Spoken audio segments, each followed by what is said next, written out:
Today on the channel, we're going to do an unboxing of this mystery guitar that I ordered and give a little bit more details on it.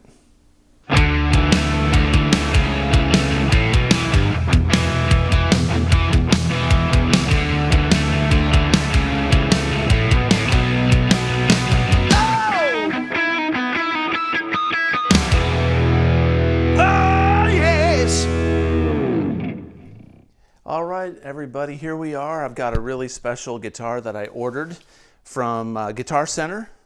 The local guys at the Guitar Center in Nashville were excellent to me. I went to the Rivergate Guitar Center and I traded in a bunch of guitars. This is a guitar that I'll probably get a lot of hate about because it's a Gibson and these are very expensive, but I love Gibson. I'm a huge Gibson fan. And I especially love these guitars. But over the last year and a half, I have purchased a lot of guitars cheap. When I say cheap, I mean where I could flip them and make some money for around $300-400. And I wound up selling a bunch of guitars. I cleaned out the herd.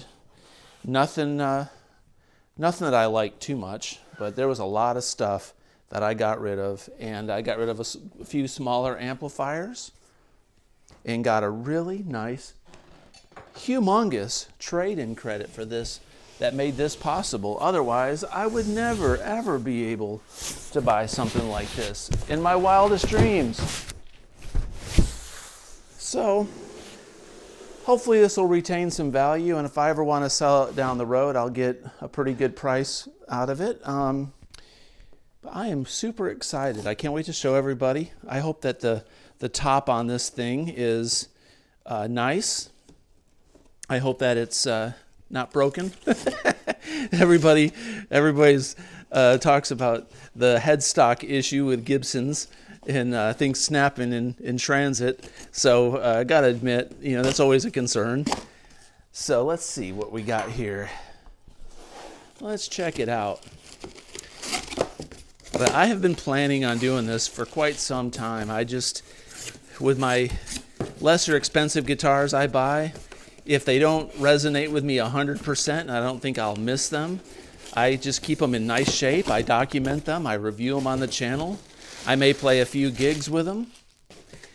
And I got rid of 7 or 8 guitars yesterday. And I got rid of an Egnater 30-watt Rebel head. I didn't want my Rebel head anymore. I love it, but I got rid of that. I got rid of my Marshall, my Marshall Origin 20, which I liked, but I got rid of that. I sold my Marshall Mini Stack.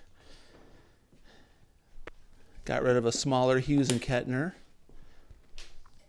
As you can see by the case, this is something very special. If you know anything about Gibsons. So let's see. What am I missing right there? Let me see if this is on camera. I'm going to take the phone off the mount and then I'm going to get closer so we can look at this together. Okay, the moment of truth. What color do you think it is, everybody? What do you think? All right. Bam. This is a Lemon Burst R0. So it's a 1960 Lemon Burst. And it is a Murphy Lab model. Let's take a look at this.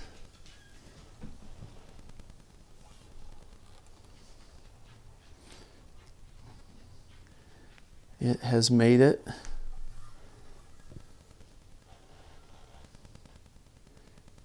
This is the lightly aged, ultralight age, and the Murphy Lab.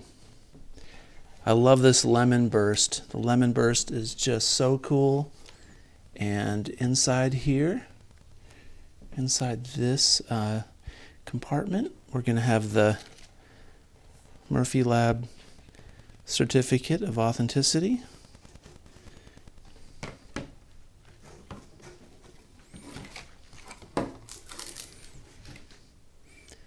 There it is.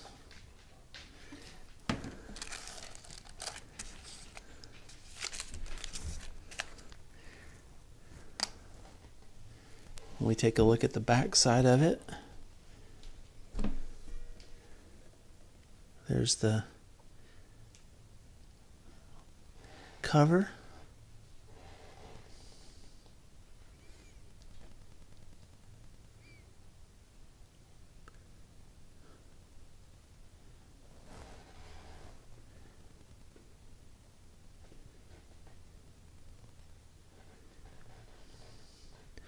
Very lightly aged. Camera's having a hard time picking up the aging process, but I'm fine with that. This thing is gorgeous. Of course, we're going to do a full review of it, full review and demo. I'll take the pickups out of it and we'll look at those. There's the finish on it. Man, she's beautiful. So that's the Lemon Burst Fade R0. I've got this thing up on the workbench now under a different light source. It's now at night. That unboxing was during the day, 24 hours ago, a little over 24 hours. I've had a really busy week. I intended on getting this video done by now, but I've been so busy. But let's take a look at it closer. I wanted to get a little bit more in-depth look at this thing under different lighting sources. I'm going to take the strings off of it, treat the fretboard, get a little bit darker, and I'll take these pickups out. We'll take a look at the bottom side of these pickups just for fun.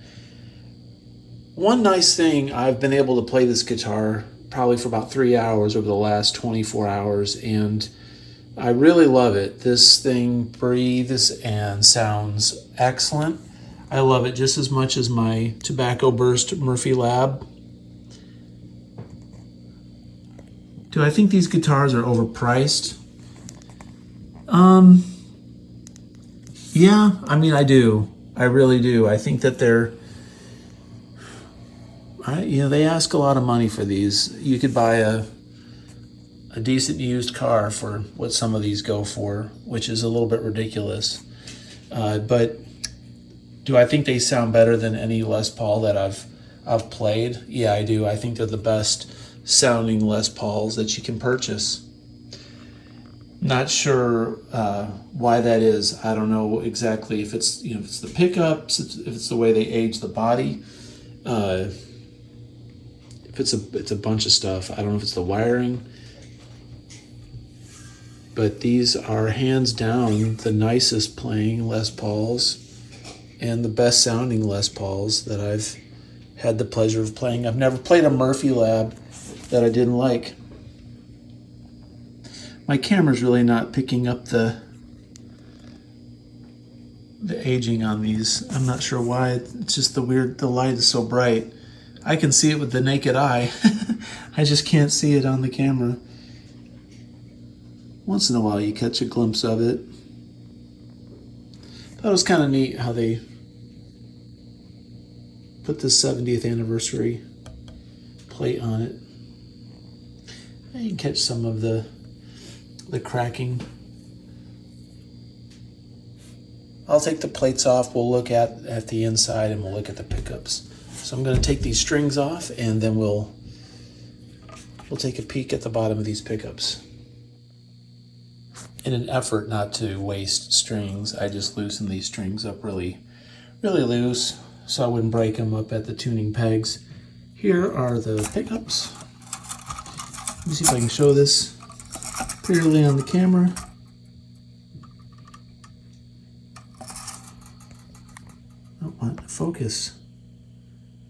Okay. Patent applied for.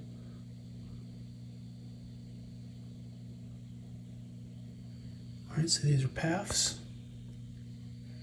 I'm assuming these are vintage PAFs. They sound fantastic. Here's what the inside of the cavity tape looks like. Take a look at that. Going full on Trogley here. Sorry, Austin, I'm not trying to steal your mojo, man. Just proud of my beast here. I'm not gonna take this pickup all the way out, but everything looks nice in there. I'm going to put these pickups back inside. I've polished the guitar up. I've got the lemon oil, treated the neck. Looks much better. It was really ashy. This thing probably sat in the warehouse for forever because I imagine these are a hard sell, no matter what guitar shop you are. But I got the ashiness off of the fretboard. The strings are still in good shape, so I'm going to leave those on here and put the pickups back in it, and we'll take a look at the back cavities. So take a gander in here. Look at those capacitors, man. That's some serious business right there. I love that. I gotta say I'm impressed. Nothing really earth-shattering or groundbreaking, especially here. But yeah, there's the cavity. Cool. Gonna put this cover back on and this one, and we'll do a little bit of a sound test. Check it out.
Let's go!